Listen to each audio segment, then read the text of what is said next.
How do you get roofing sheets up alone? This is the ramp system I built to do exactly that.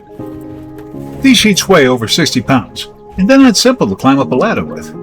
But if you do it in stages and you plan properly, you'll get it done. Here I am pushing it up the ramp that I built. 2 different steps, got it up to the highest point. Now, I climb up onto the ladder, roof side, pull the sheet into position. This is all being done from the inside. Well, it's safe. I have very uneven ground on the outside of this build.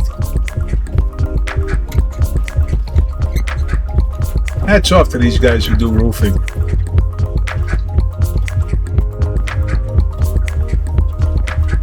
There it is.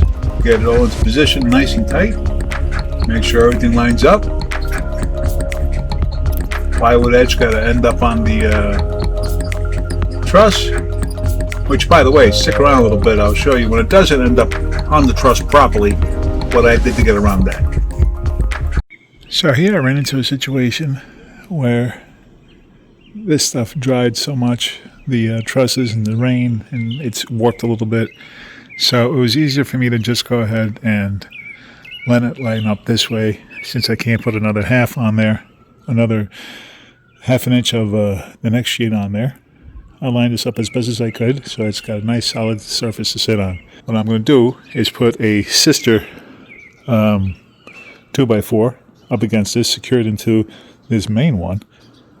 That'll give it the strength it needs, and it'll give the end of the next sheet of wood the strength it needs too. I also put a mark on the top so I know that this is for nailing purposes when I go to do the full nailing. And this is an area that needs extra attention because of what I had to do down below.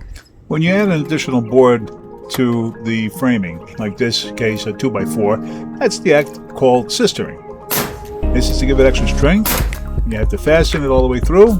I ran a nice full-length one there. This way it's got strength before and strength after the actual section that I needed to be done.